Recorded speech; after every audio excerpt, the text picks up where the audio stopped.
Hello friends, SSC and banking YouTube channel में आपका स्वागत है। आज हम लोग देखेंगे कि बैंकिंग में पूछे जाने वाले क्वाड्रेटिक इक्वेशंस को बिना ज़्यादा समय लिए कैसे किया जा सकता है। तो चलिए स्टार्ट करते हैं क्वाड्रेटिक इक्वेशंस से।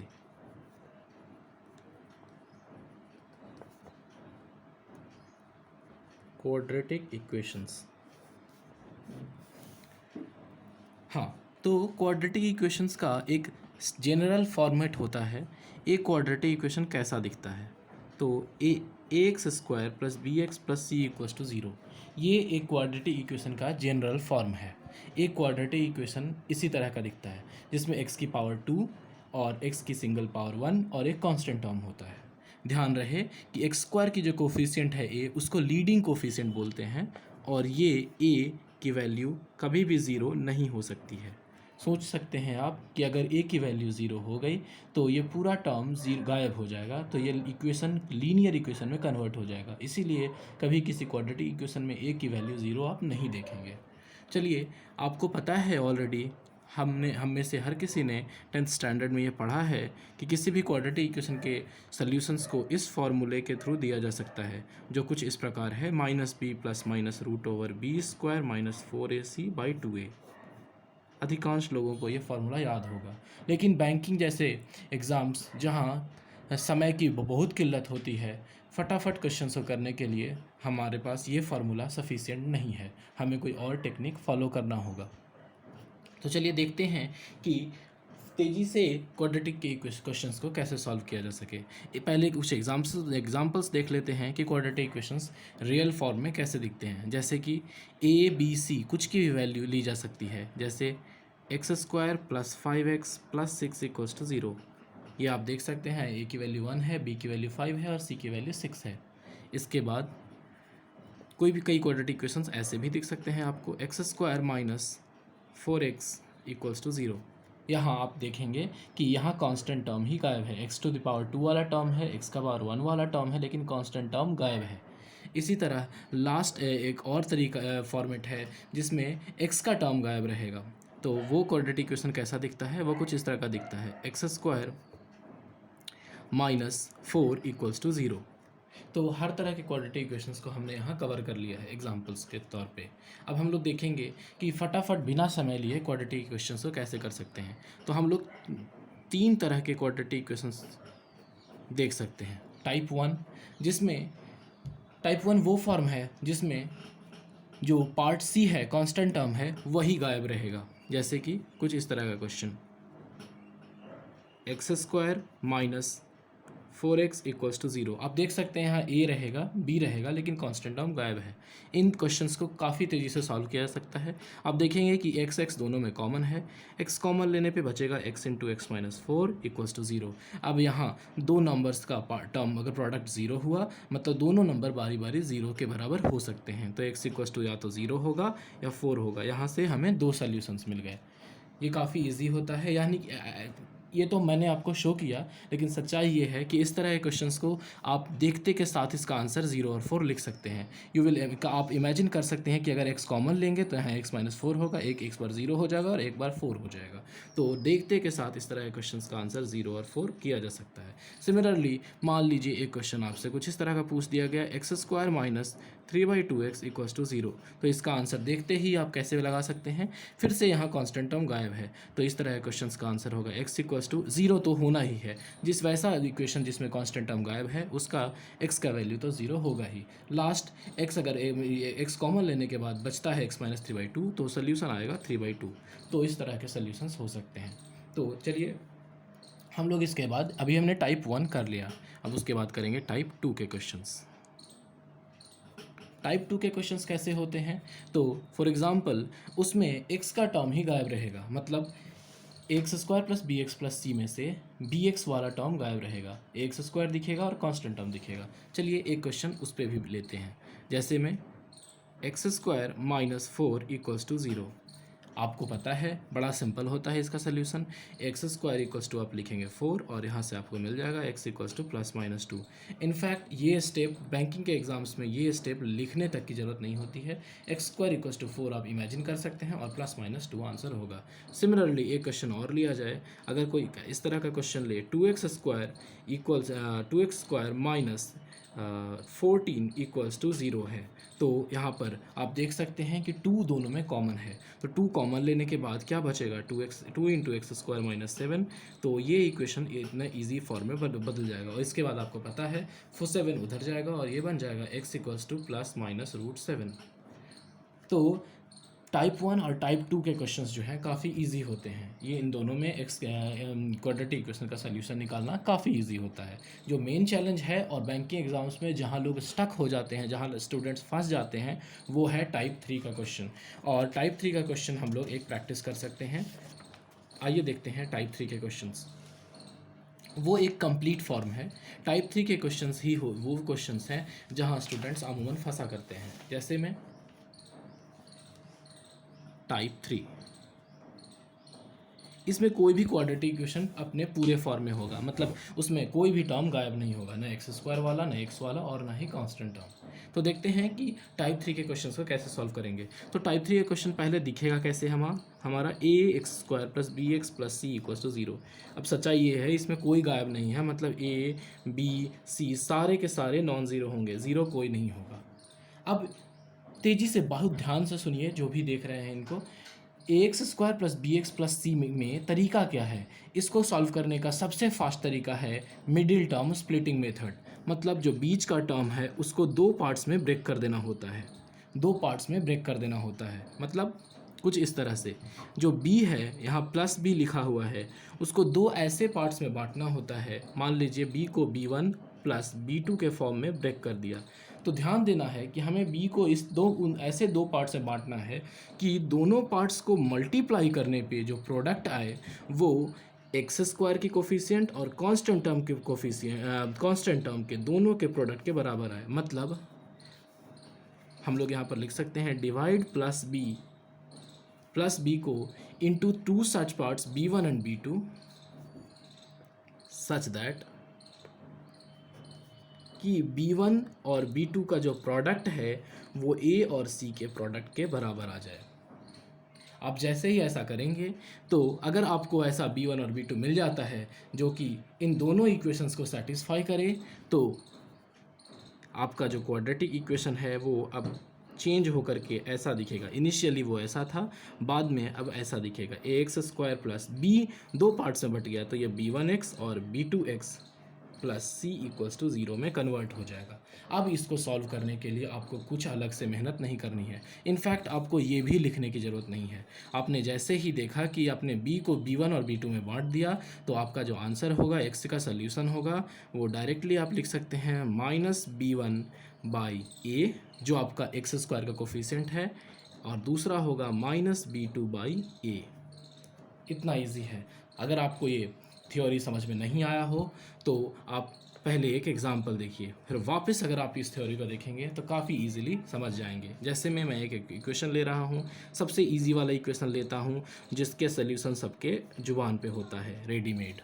X square plus 5x plus 6 equals to 0। अब सोचना है यहाँ 5x को 2 पार्ट्स में बांटना है, और दोनों पार्ट्स का प्रोडक्ट किसके किसके प्रोडक्ट के बराबर होना चाहिए। क्या बोला था मैंने, एक्स स्क्वायर की कोफिशिएंट और कांस्टेंट टर्म के प्रोडक्ट के बराबर। तो पहले देख लिया जाए कि कांस्टेंट टर्म और एक्स स्क्वायर कोफिशिएंट का प्रोडक्ट कितना है, 6 इंटू 1, यानी कि आपको 6 लाना है। कैसे, प्लस 5 मिडिल टर्म को बांटना है 2 पार्ट्स में कि उनका प्रोडक्ट 6 आ जाए। तो प्लस 5 को कोई भी प्लस 2 और प्लस 3 में बांटेगा ताकि प्लस 2 और प्लस 3 का प्रोडक्ट प्लस 6 आ जाए। इस तरह से हमारा प्लस 5 2 पार्ट्स में बट चुका है ताकि दोनों ये प्लस 2 और प्लस 3 का प्रोडक्ट प्लस 6 हो जाए। जब ऐसा इतना इजी तरीके से हो गया है तो जब हम डायरेक्टली अपना सोल्यूशन लिख सकते हैं। आंसर होगा प्लस 2 का, क्या बोला था मैंने, b1 का नेगेटिव माइनस b1 यानी माइनस 2 बाई लीडिंग कोफिशिएंट क्या है आपका, एक्स स्क्वायर कोफिशिएंट 1, और दूसरा होगा माइनस 3 बाई 1। इस तरह से सोल्यूशन आ गए आपके माइनस 2 और माइनस 3। इतना इजी तरीका। एक क्वेश्चन और करते हैं। एक क्वेश्चन मैं ले रहा हूँ, x square plus 3x minus 28 equals to 0। ये क्वेश्चन और ज़्यादा ईजी था क्योंकि यहाँ एक्स स्क्वायर की कोफिशिएंट 1 थी, मतलब किसी से डिवाइड करने की ज़रूरत ही नहीं। अब मैं थोड़ा तेज़ी से बनाऊंगा ताकि आपको भी वहाँ रियलाइज़ हो पाए कि एग्ज़ाम हॉल में आप तेज़ी से कर पाएँ। तो +3 को आपको दो पार्ट में ब्रेक करना है ताकि दोनों पार्ट्स का प्रोडक्ट जो है एक -28 कांस्टेंट टर्म और एक्स स्क्वायर कोफिशिएंट 1 के प्रोडक्ट के बराबर है। तो हमें प्रोडक्ट में करके कितना लाना है, 1 इंटू -28 लाना है। तो ये कैसे आएगा, बहुत इजी है, मैं तो इमेजिन कर पा रहा हूँ। +3 को हम लोग -7 और +7 और -4 में ब्रेक कर देंगे। अगर ऐसा करते हैं तो +7 और -4 का प्रोडक्ट -28 हमारा आ जाएगा। अगर ऐसा होगा तो सीधा सीधा +7 -4 हमारा दोनों मिडिल टर्म का स्प्लिटेड पार्ट हो गया। तो यहाँ से x की वैल्यू हमें मिल जाएगी, +7 का अपोजिट करना है। हमें इस बात का ध्यान रखना है कि जो दो पार्ट्स आएंगे उनका नेगेटिव ले लेना है। +7 है तो -7 बाई एक्स स्क्वायर कोफिशिएंट फिर से 1 और -4 है तो +4 बाई 1। तो रिजल्ट हमारा आएगा -4, +4। इतना इजी तरीका। एक क्वेश्चन और लेता हूँ ताकि आपको कॉन्फिडेंस आए, और इस बार जो क्वेश्चन लूँगा मैं उसमें एक्स स्क्वायर की कोफिशिएंट 1 ना रख के कुछ और दूंगा।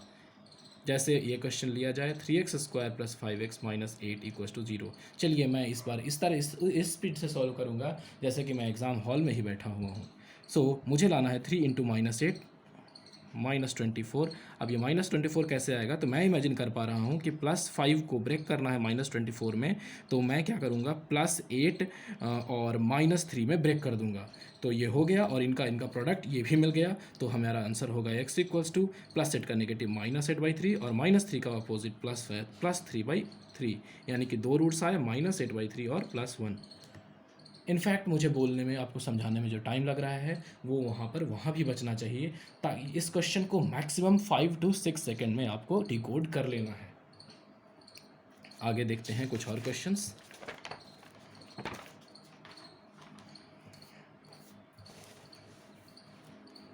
चलिए करते हैं वाई स्क्वायर।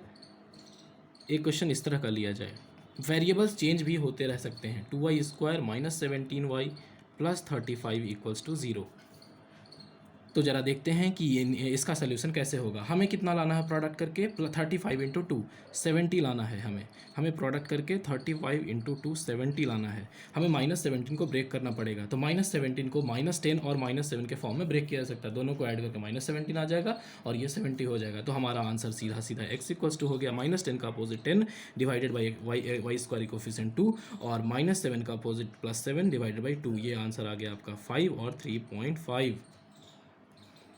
तो इस तरह से आप क्वाड्रेटिक के क्वेश्चंस को सॉल्व कर सकते हैं। मैंने तीनों तरह के टाइप्स आपको सिखा दिए। अब आते हैं रियल टाइम क्वेश्चंस पे जो बैंकिंग एग्जाम में पूछे जाते हैं। तो बैंकिंग एग्जाम में दो क्वेश्चन, हर एक क्वेश्चन दो क्वाड्रेटिक इक्वेशन से का होता है और उसमें आपको वैल्यूज़ को कंपेयर करना होता है, दोनों वेरिएबल्स के वैल्यूज़ को। जैसे मैं एक क्वेश्चन ले रहा हूँ यहाँ पर आपके लिए, क्वेश्चन नंबर 1 जो बैंकिंग में पूछा जा सकता है।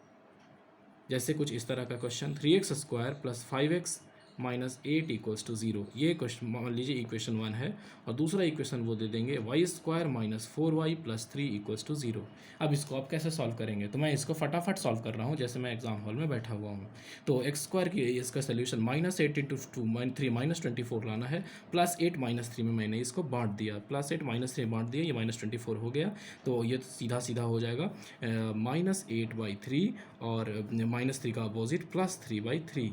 ये हो गया -8/3 लगभग और ये +1। उसी ये हमारी x की वैल्यू आई। y की वैल्यू निकाला जाए, y की वैल्यू देखते हैं। हमें +3 इंटू 1 लाना है, तो यानी कि 3 लाना है। तो अगर मैं -4 को -3 और -1 में बांट दूं तो ये -3 इंटू -1 +3 आ जाएगा और उनका ऐड करके -4 भी आ जाएगा। तो अब इसका सोल्यूशन हो जाएगा -3 का अपोजिट +3/1, कोई कोफिशिएंट 1 है और -1 का अपोजिट +1/1। तो इससे जो हमें सोल्यूशन मिलेगा वो एक्स का वाई के जो वैल्यूज़ मिलेंगे वो मिल जाएंगे 3 और +1। तो आप यहाँ आपको कंपेयर करना रहेगा कि एक्स और वाई में कोई रिलेशन एस्टैब्लिश हो सकता है नहीं। आप देख सकते हैं कि 3 जो है, आप किसी एक वेरिएबल की वैल्यूज़ को पकड़िए, फॉर एग्जांपल वाई की वैल्यू को पकड़ लिया, तो 3 जो है -8/3 से ही बड़ा है और +1 से ही बड़ा है, और +1 जो है -8/3 से ही बड़ा है और इसके बराबर है। तो हर हाल में वाई की वैल्यू या तो बड़ी है एक्स से, एक्स के हर वैल्यू से, या फिर एक्स के बराबर है। तो हमारा सोल्यूशन होगा वाई ग्रेटर देन और इक्वल्स टू एक्स। तो ऑप्शन में एक्स लेस देन और इक्वल्स टू वाई आप चूज़ करेंगे। चलिए एक और क्वेश्चन देख लेते हैं। क्वेश्चन नंबर 2 कुछ इस तरह का क्वेश्चन ले लिया जाए। For example x² - 19x + 70 = 0। ऐसा इक्वेशन मैंने शायद थोड़ी देर पहले लिया था। दूसरा इक्वेशन मैं ले लेता हूँ 2y² - 17y + 35 = 0।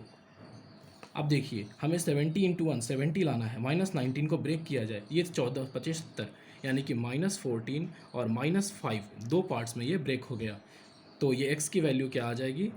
हाँ, -14 -5 -19 हो गया। तो -14 का अपोजिट +14 और डिवाइडेड बाई 1, यहाँ कोफिशिएंट 1 है x² की, तो कुछ डिवाइड करने की ज़रूरत ही नहीं है, और -5 का अपोजिट +5, ये हो गया। अब y का करते हैं, तो ये हो जाएगा 35 × 2, हमें 70 लाना है और ऐड करके 17 लाना है, तो 10 सत्ते 70। तो -10 और -7 में आप ब्रेक कर सकते हैं। जैसे ही करेंगे आप, तो ये हो जाएगा -10 का अपोजिट +10/2 और -7 का अपोजिट +7/2, यानी यहाँ पे वैल्यूज़ आए 5, +3.5। अब आप कंपेयर कर लेते हैं वैल्यूज़। यहाँ x की वैल्यूज़ ये हैं, y की वैल्यूज़ ये हैं। तो 14 इससे भी बड़ा, इससे भी बड़ा, और +5 इससे बराबर और इससे बड़ा, यानी कि हर हाल में x की वैल्यू y की हर वैल्यू से बड़ी है। तो हम लोग कहेंगे x ग्रेटर देन और इक्वल्स टू y। एक क्वेश्चन और ले लेते हैं, जैसे कि क्वेश्चन नंबर 3, x² - 4x -5 = 0।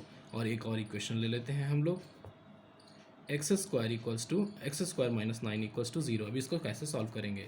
तो हमें -5 × 1 -5 लाना है। तो -5 कैसे आएगा? तो -5 प्लस -5 प्रोडक्ट करके लाना है, तो -4 को दो पार्ट से बांटो, तो -5 +1, ये हो जाएगा -4, और प्रोडक्ट करके -5 भी आ गया। तो उसका अपोजिट हमारे x का वैल्यू मिल जाएगा, -5 का अपोजिट +5 और 1 +1 का अपोजिट -1।